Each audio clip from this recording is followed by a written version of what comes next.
اس پاکستان کے اندر یہ جو سپریم کورٹ کا فیصلہ آیا یہ اس لیے خوش آئین ہے کہ ہم اس طرف جا رہے ہیں قانون کی حکمرانی کی طرف، اور یہ جو مافیا ہے یہ اب پوری طرح کھڑا ہوا ہے کہ نہیں جی، کیونکہ فیصلہ ہمیں پسند نہیں ہے، کیونکہ الیکشنز میں ہمیں شکست ہوگی، لہٰذا ہم آئین کے خلاف جانے کے لیے تیار ہیں، لیکن ہم سپریم کورٹ کا فیصلہ نہیں مانیں گے، ہم آئین پہ نہیں چلیں گے۔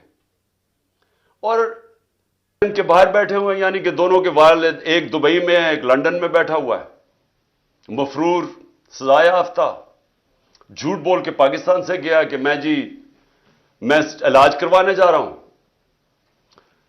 جو پرائم منسٹر ہے اس نے کوئی ایفیڈیوٹ دے کے گیا supreme court, Lahore high court میں کہ جی علاج سے بعد واپس آ جائے گا، وہ بھی جھوٹ نکلا۔ وہ بیٹھ کے ملک کے فیصلے کر رہے ہیں۔ یہ 30 سال سے یہ جو دو لوگ، جو دو خاندان کے سربراہ ہیں جو اس ملک کے فیصلے کر رہے ہیں، میں سب سے پہلے یہ پوچھتا ہوں کہ ان کا پاکستان میں سٹیک کیا ہے؟ یعنی ان کو کتنی پاکستان کی درد ہے؟ جب تھوڑی سی مشکل پڑتی ہے باہر بھاگ جاتے ہیں، جب اپوزیشن میں ہوتے ہیں باہر بھاگ جاتے ہیں۔ وہ جب جیل میں جانے لگا نواز شریف دونوں دفعہ ڈیل کر کے باہر بھاگ گیا، اور اب باہر بیٹھ کے یہ فیصلے کر رہے ہیں کہ سپریم کورٹ کا کون سا فیصلہ یہ مانیں گے اور کون سا نہیں مانیں گے۔ اور یہ ساری قوم دیکھ رہی ہے۔ ان بچے پھٹے ہوئے اپنے، وہ بچوں کو یہاں بٹھایا ہوا ہے جنہوں نے زندگی میں 1 گھنٹہ کام نہیں کیا، جن کو کوئی تجربہ ہی نہیں ہے سوائے یہ کہ وہ کہتے ہیں جی ہم باپ نے ہمیں اجازت دیا کہ ہم اب پاکستان میں سٹیٹمنٹس دیتے رہیں۔ وہ جو جس طرح کی سٹیٹمنٹس دے رہے ہیں، ایک کہتے ہیں جی مارشل لا لگ جائے گا، مارشل لا لگ جائے گا، مارشل لا لگ جائے گا۔ وہ جو آج کہہ رہا ہے مارشل لا لگ جائے گا، جس کے اوپر سیاست کر رہا ہے، جس نانے کے اوپر سیاست کر رہا ہے، وہ مارشل لا کی وجہ سے تو اس کو پھانسی ہوئی ہے۔ اور مارشل لا جو چاہتے ہیں مارشل لا لگے، ان کو پاکستان کی کوئی فکر نہیں ہے۔ یہ اور دوسرا جو لندن میں بیٹھا ہے، ان کا کوئی سٹیک پاکستان میں نہیں ہے۔ ان کا مقصد ایک ہے کہ کسی طرح ان کا جو این آر او انہوں نے لیا ہے، جو انہوں نے چوری کی 30 سال سے دولت بنائی ہے، وہ کسی طرح بچ جائے۔ ان کا انٹرسٹ وہ بچانا ہے۔ پہلے این آر او کیسے لینا ہے اور پھر این آر او کو بچانا کیسے ہے۔ ان کا سٹیک یعنی کہ اس میں پاکستان کو کیا نقصان ہوتا ہے؟ مارشل لا لگ جاتا ہے، یا پاکستان کا آئین تباہ ہوتا ہے، یا پاکستان کی سارے نظام تباہ کر دیتے ہیں، تاکہ پاکستان کی پارلیمنٹ کی حیثیت ختم ہو جاتی ہے۔ جب اپوزیشن ہی نہیں ہے تو پارلیمنٹ کی تو حیثیت ختم ہو گئی۔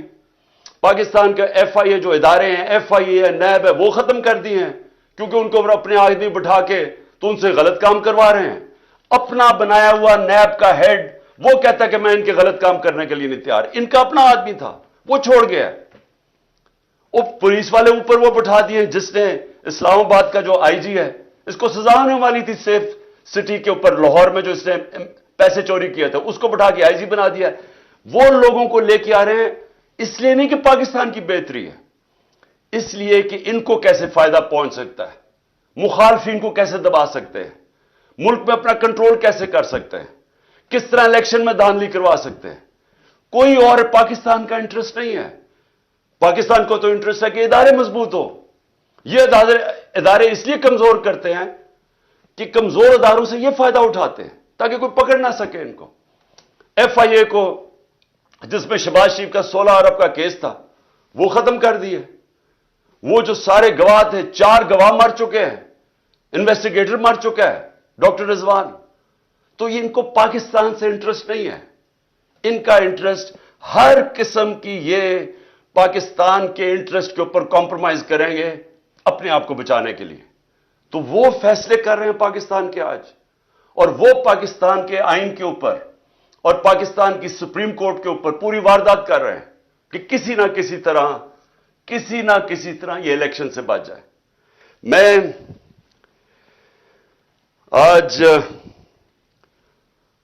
جو ان کی جو کوششیں ہیں وہ میں جو نقصان پہنچانے والی کوششیں پاکستان کی وہ آپ کے سامنے لانا چاہتا ہوں. سب سے پہلے تو یہ کہ سپریم کورٹ کی تقسیم کر رہے ہیں, کوشش کر رہے ہیں کہ سپریم کورٹ کے اندر دراڑ پڑ جائے تاکہ ان کو فائدہ ہو جائے, ملک کو فائدہ نہیں, ان کو فائدہ ہو جائے. یہی جب 99 کے اندر ہوا تھا, جسٹس سجاد علی شاہ کا جو سپریم کورٹ کو انہوں نے اٹیک کیا تھا, تب بھی انہوں نے سپریم کورٹ کو تقسیم کیا, اس لیے کہ ایک چیف جسٹس فیصلہ کر رہا تھا نواز شریف کے کنٹیمپٹ کیس پہ. اس چیف جسٹس کو ڈنڈوں سے پہلے بھگایا اور پھر رشوت دے کے اس کو چیف جسٹس کو فارغ کیا. اب پھر کوشش کر رہے ہیں سپریم کورٹ پہ, اور ہم دعا کرتے ہیں اللہ سے کہ ہمارا سپریم کورٹ ملک کے بھلے کے لیے یہ اکٹھا رہے گا اور یہ آئین کے اوپر کھڑا رہے گا. ہم یہ دعا کرتے ہیں. اور ان کا دوسری کیا کوشش ہے کہ جو ملک کی سب سے بڑی جماعت ہے اس کے بیچ میں اور پاکستان کے اسٹیبلشمنٹ ادارے, فوج کے ادارے کے بیچ میں فاصلے بڑھائے جائیں, مس انڈرسٹینڈنگ کریٹ کی جائے, کسی نہ کسی طرح آپس میں یہ دو ٹکرا جائیں. ان کو یہ نہیں فکر کہ پاکستان میں یہ ہو چکا ہے ایک دفعہ. جب 1970 میں جو پاکستان کی سب سے بڑی پارٹی جب الیکشن جیت گئی تو تب بھی یہ کیا گیا تھا, ذاتی مفادات کے لیے اس سب سے بڑی پارٹی کو فوج کے ساتھ ٹکرا دیا ان لوگوں نے جنہوں نے ذاتی فائدے اپنا سوچا تھا, اور پاکستان ٹوٹ گیا تھا. آج بھی وہی کوششیں ہو رہی ہیں, ملک کی خاطر نہیں, ان کو اپنی ذات کے لیے یہ پوری طرح کوشش کر رہے ہیں کہ آپس میں ہمارا کوئی ٹکراؤ ہو, کسی طرح یہ تاثر دیا جائے کہ جناب فوج ہے پیچھے اس کے, جو کہ تحریک انصاف کے خلاف جو پوری کارروائیاں ہو رہی ہیں. جو بھی ہمارے خلاف ہوتا ہے, پولیس جب ہمارے خلاف کارروائی کرتی ہے تو پولیس والوں سے پوچھتے ہیں, وہ کہتے ہیں جی ہمیں پیچھے سے حکم آیا ہے. میری جو جے آئی ٹی بنی, جنہوں نے مجھے قتل کرنے کی کوشش کی, جے آئی ٹی کا جب ریکارڈ تو ختم کر رہے تھے, جب جے آئی ٹی کی جو فائنڈنگز تھی اس کو ختم کر رہے تھے, تو جب ان سے پوچھے وہ کہ جی ہمیں ادھر سے اوپر سے حکم آیا ہے. جو میرے گھر کے اوپر حملہ ہوا وہ کہتے جی پیچھے سے حکم آیا ہے. جو جوڈیشل کمپلیکس میں میرے اوپر پوری طرح تیار کیا ہوا تھا مارنے کا یا جو بھی پکڑ کے لے جانے اغوا کرنے کا, ان سے پوچھا, انہوں نے کہا جی پیچھے نامعلوم افراد تھے.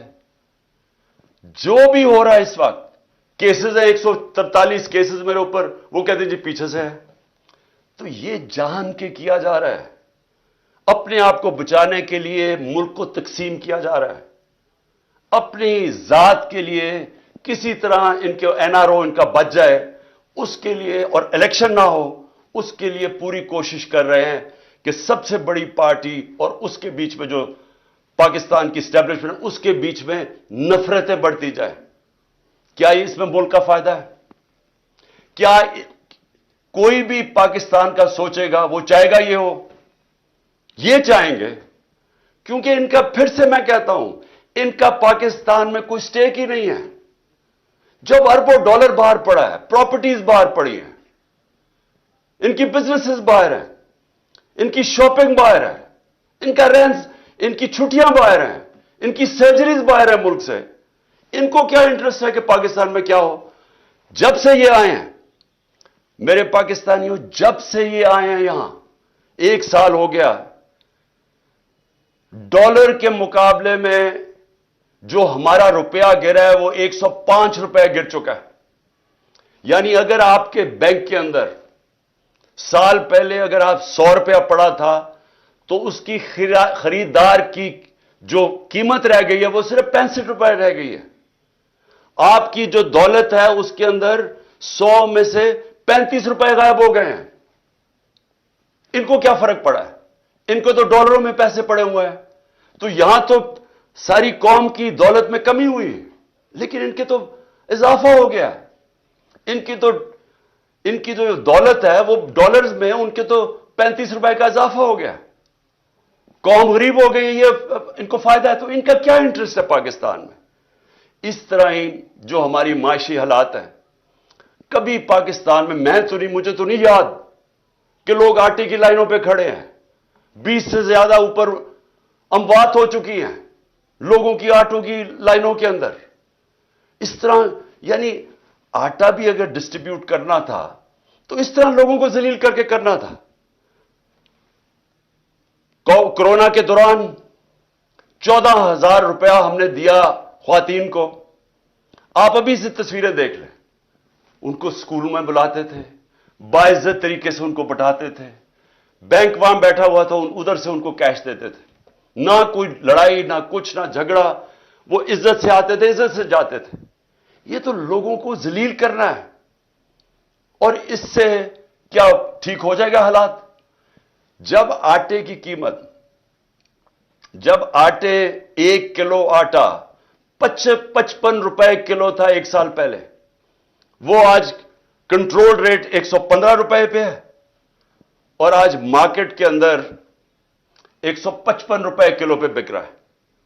تو جب یہ حالات ہوں گے تو کیا تھوڑی آٹے کی بوریوں سے لوگوں کے حالات ٹھیک ہو جائیں گے؟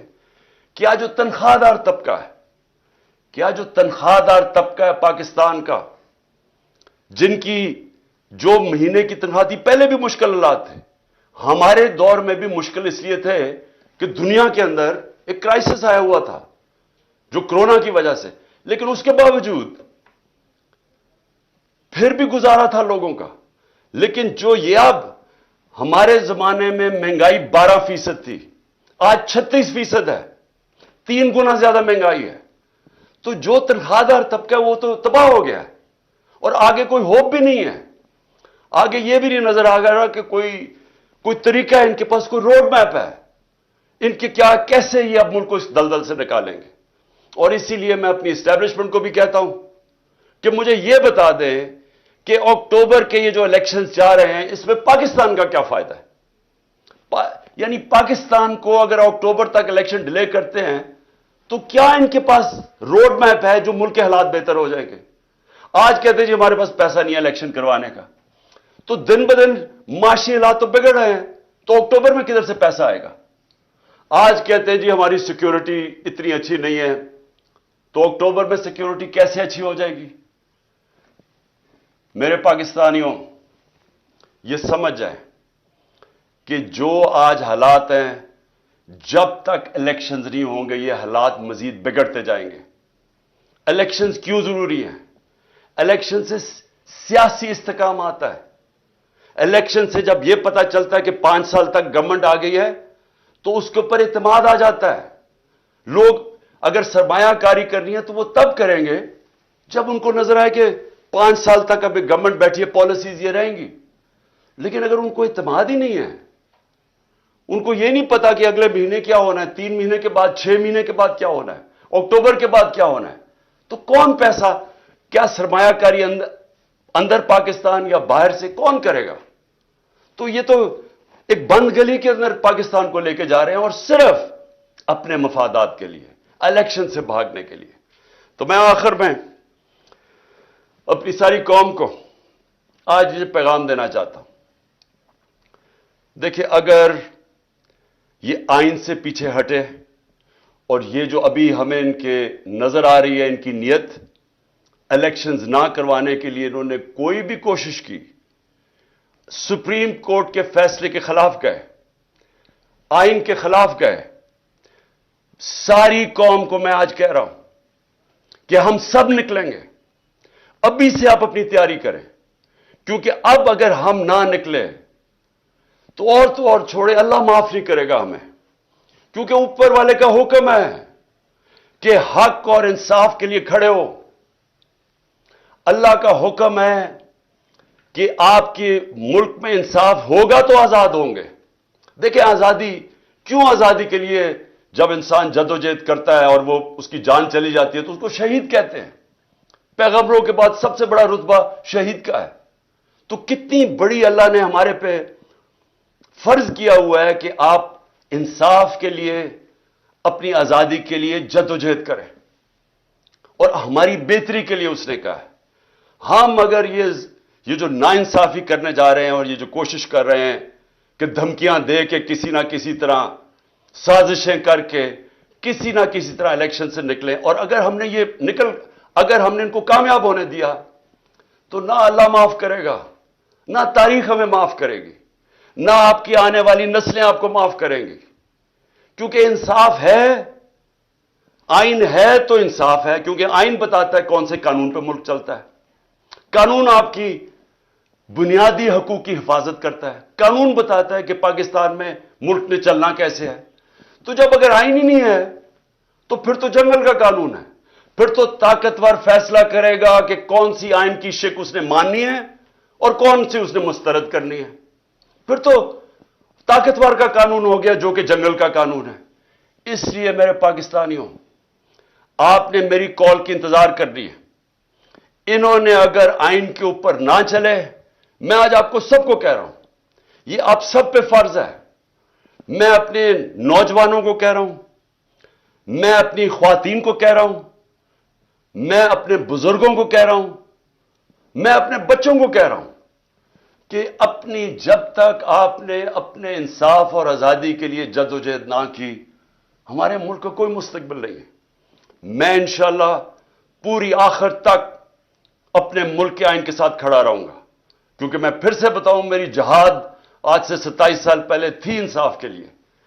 اور میں آپ کو یہ بتا دوں کہ اس ملک کا صرف اب مستقبل ایک راستے پہ، صاف اور شفاف الیکشن ہو، ایک حکومت عوام کے مینڈیٹ سے آئے، عوام کے مینڈیٹ سے آ کے پھر وہ اصلاحات کرے جو ابھی تک پاکستان میں نہیں ہوئی.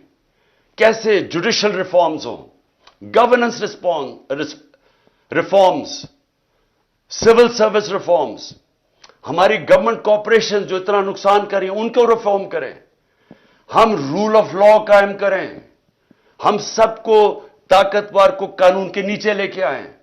یہ سب سے بڑی ریفارم ہے. ہم ہر ریفارم کریں کہ ایک ملک میں لیول پلینگ فیلڈ ہو، انصاف کے سامنے سب ایک برابر ہوں. اور میں آپ کو یقین دلاتا ہوں کہ اسی کے بعد پاکستان اٹھے گا. اور وہ اٹھے گا کیسے؟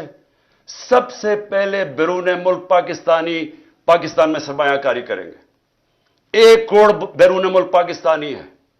جو ان کے پاس ڈالرز ہیں، سارے پاکستان میں کم ڈالرز ہیں 22-23 کروڑ لوگوں کے، جو صرف 1 کروڑ لوگوں کے پاس ڈالرز ہیں.